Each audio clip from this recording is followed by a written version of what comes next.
Welcome to the July 28th, 2022 meeting of the Business Operations Committee of the Tennessee Public Charter School Commission. I'm Dave Hanson. This meeting is being recorded and will be available after its conclusion via link on the Commission's website. Commissioners, please make sure that your microphone light is on prior to speaking, making a motion, or voting. Chase, could you please take a roll call of the Commissioners? Commissioner Smith, Commissioner Woodson is present, and Chairman Hanson is present. Mr. Chairman, you have a quorum. Today's agenda includes operational and finance updates. We will hear the Executive Director's operational update and the proposed meeting dates for 2023. We will be voting on an interagency agreement between the Commission and the Tennessee Language Center and the proposed meeting dates for 2023 after Tessa's presentations. The Commission's Director of Finance and Operations, Melanie Harrell, will provide updates on the fiscal year 2022 budget to actual and a fiscal year 2023 budget update. We will conclude this meeting with a discussion of the Commission's projected budget for fiscal year 2024. Do we have any questions or comments on the agenda before we vote to approve? Is there a motion to approve the agenda? So moved. Second. Those in favor say aye. Aye. Aye.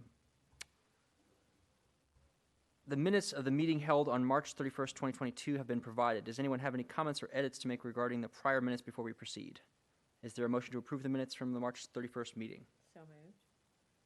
Second.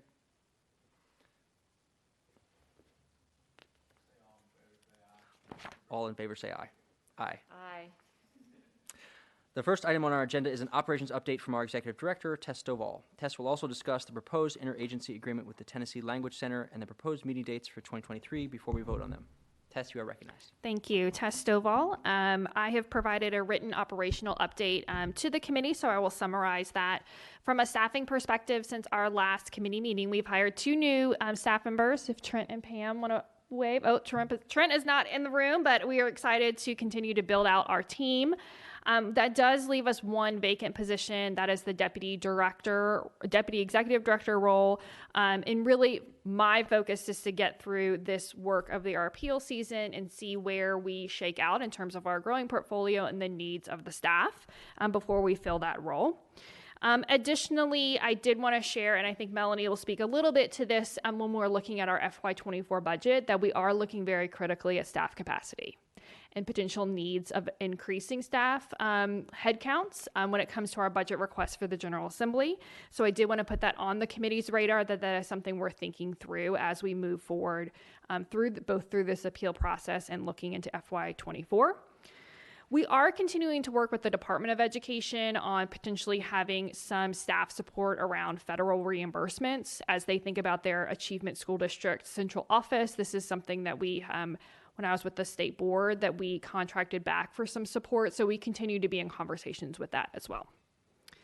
We have had several procurement activities over the last quarter, particularly as we look to starting a new fiscal year. We've had to renew some agreements. And I did want to put on the committee's radar that some of these agreements will continue to scale as we grow from a student enrollment perspective. So our student information system is based on the number of students that are enrolled in our district. So you can see the proposed cost for this for this upcoming school year is $22,000. As we grow students, that will continue to increase. So I did want to put that on the committee's forefront.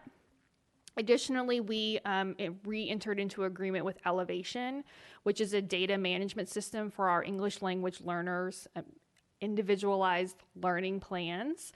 This is a system that many districts across the state use. So this too will scale as we increase our student population. As the chair mentioned, we also are proposing an interagency agreement with the Tennessee Language Center. This is an agreement that we have had in place this past fiscal year, but the reason we are bringing it before the committee today is that we're proposing for the maximum liability of this agreement to be $40,000.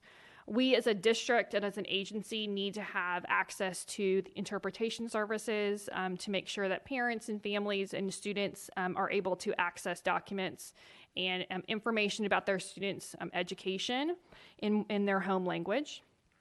And additionally, we have several policies and procedures that need to be translated. Our primary languages that we translate policies and procedures are Spanish and Arabic. But we do have a growing population of Zuni speaking students. And so we are looking to make sure that key policies and procedures are translated into the Zuni language.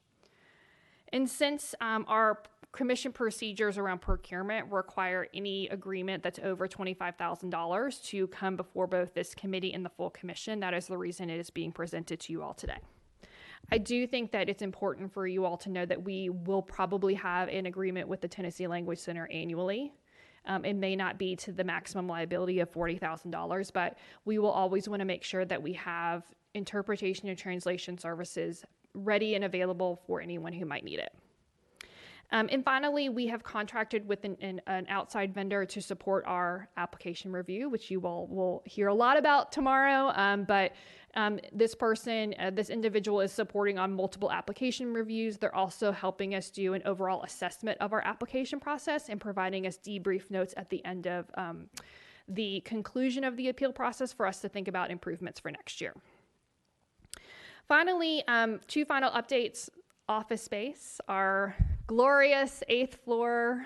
We will get there someday. The latest from the Department of General Services is that they are on track. I have a meeting next week about office space and pre-bid and construction.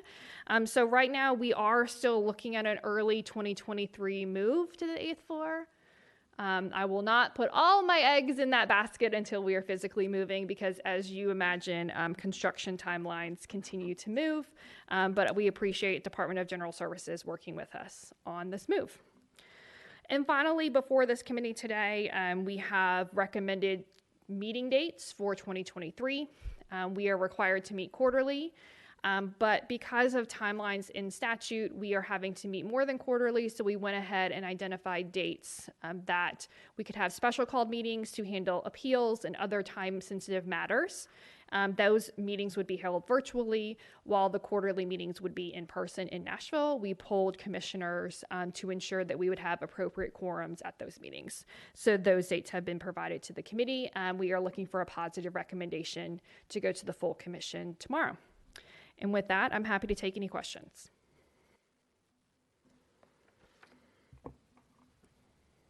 Questions from any commissioners? Thank you very much, Tess. Could we please have the record state that Tess said we're absolutely guaranteeing an early 2023 move, period. These operational updates are beneficial for commissioners to stay up to date on the key work streams of the agency. Do I have a motion to send the interagency agreement between the Tennessee Language Center and the commission to the full body with a positive recommendation? So moved. Second. Those in favor, please say aye. Aye. Opposed, no. Is there a motion to approve the full commission meeting dates for 2023 and recommend adoption to the full commission? Motion to approve. Second. Those in favor, please say aye. Aye. Opposed, no. The next three items on our agenda today will be coming from our Director of Finance and Operations, Melanie Harrell. Melanie will present the fiscal year 2022 budget to actuals, provide an update on the fiscal year 2023 budget, and will present the proposed budget to the committee. Melanie, you are recognized. Thank you so much, Chair Hansen, Melanie Harrell. I believe these materials should all be in your binders, so you do not have to try to squint to see them up on the screen. But we do want to provide an update first on our FY22 budget to actuals. So you'll notice on this that one thing I want to highlight is this is through June 30th, but it does not reflect any expenditures or revenue that is really being closed out through the agency close process. So we have updated this to reflect everything as well as our projections for BEP pass-through, authorizer fee dollars, and any additional expenses that we expect will kind of finally be closed out as part of the agency close process. So we are currently not anticipating expending all of our ESSER administrative funds that we budgeted for this year. That is money that we are very happy to be able to reallocate back to our schools next year. So that is our plan for those additional funds. The outstanding pass-through funding that is reflected in the forecast here reflects the final reimbursements from the fiscal year that we are anticipating from schools. So we are still waiting on some reimbursements to be processed from grants and authorizer fee revenue also to be recorded by accounting. So we have both some expenditures that are still going out to schools as well as some revenue that is still coming into us through the close process. The other thing that I do want to highlight is that our BEP expenditures currently exceed revenue due to the final fiscal year true-up, actually from all the way back in FY21. So we received the final FY21 true-up from the TDOE in April, and after that final BEP true-up, in addition to additional BEP dollars being owed to the schools, which were passed through us, there was also a reconciliation of accounts that an additional balance was owed in the FY21 authorizer fee back to schools. So what this meant is some discussions with the Department of Finance and Administration about how exactly to make sure that that funding got returned to the schools. And what we determined was that despite this being a State Board of Education liability for FY21, funding was appropriated to us for charter authorizing purposes this year, and that meant that that money was going to go back to the schools through us rather than the State Board. So we did pay the difference in the refund that was still owed to the school, and that was about $150,000 that we additionally had to pass through. So we are still projecting a very healthy surplus for this year, but I think that certainly underscores the importance of maintaining a surplus and being able to account for the variation that can come both with enrollment, with calculating the authorizer fee, and with the final BEP true-up. So we will provide hopefully the truly final update on this to close out FY22 at our October meeting once hopefully the entire close process is completed. Before I move on to FY23, are there any questions about that? Maybe a question for Tess, might be for Melanie, just around the timing of the deputy ED hiring expectation. And then the question that might be for either of you would be around if we do have a significant staff capacity kind of increase need, I'm just thinking about a lag in timing of when revenues come in versus when we might need to hire people. Sure. So I think when we're looking at FY23, we already have a placeholder for the salary for that position. So we are prepared and have budgeted for a full 12 months of that position, even though we are already barely into month after month one. I think the reality is that that timeline for the hiring of that position would be a Q4 1Q of this next year. So really getting through the appeal cycle, seeing where we are in terms of any new schools that may have been authorized or not authorized, and really looking at where does the staff capacity look like. And I will say, and I think Melanie will get into this, our FY24 budget request to the General Assembly will be due in September. So I think at our October meeting, we will have a much more in-depth discussion about both staffing requests, staffing projections, looking into the capacity conversation. Thank you. Any other questions? All right, thank you so much. We've also provided the updated FY23 budget for your consideration and hopefully approval. The current draft budget reflects our anticipated enrollment of approximately 3,800 students across our 9 schools. As Maggie said, we are scaling and quickly. So we are currently projecting a surplus of approximately $700,000. This amount is about 30% of the total projected revenue when you exclude pass-through dollars. Given our conversation in the previous committee about variance in enrollment, I think it underscores how important it is that we budget effectively and projecting a surplus to capture these enrollment changes that may happen. We also know that BEP is certainly subject to true-up, and so we think that this is an appropriate cushion against that uncertainty for this upcoming year. We have updated our estimated ESSER carryover amount and the initial anticipated grant allocations for this year as well. However, these are just preliminary estimates. We have not received our final federal funding allocations or many of our final state grant funding allocations yet, but we can provide an update on those at our next committee meeting as well. Our professional services line item is also updated, primarily to include the contracts that Tess mentioned in her operations update. But we are also including a budget for a couple of additional supports for our federal programs team. We are hoping to pursue 2 contracts for additional federal programs and special population support. One of these is really intended to be a short-term, more project-based contract to look at our supports and district opportunities to improve services for students experiencing homelessness and students in foster care. What we found in monitoring our schools this year is that we think this may be a place where, as we grow and we scale, there might be opportunities for us to help consolidate and support our schools better, particularly in Memphis. And so we're hoping to bring somebody on to help us kind of think through our planning there, as well as provide some additional training and supports for our schools. We are also looking for one longer-term contractor. We anticipate this would still be less than about $20,000 to provide general federal programming support for this year. Again, with rapid scale, our monitoring obligations and our review processes have to scale as well. So before I move on, are there any questions about FY23? Okay, great. So we've also, this is the committee meeting where you get to hear a lot of different numbers from me. So we are also talking about our FY24 initial budget because it is already that time. As Tess mentioned, our budget will be due to FNA for FY24 in September. So we've already started thinking about these things and trying to plan for what we know about FY24 thus far. So a couple of things that I want to highlight is that the revenue and authorizer fee estimates, while they reflect our anticipated scale, are based on the current BEP rate that we have. We know that there is a lot that is going to change with TISA, but our understanding is that this should be kind of the floor for our revenue expectation, given those changes. But of course, we anticipate seeing a lot of updates here in the coming months. We also know that we are projected to have about 4,850 students, and we are scaling up what we are hoping to hold as a surplus to reflect, again, the uncertainty that comes with our scale and with the amount of revenue that we will have.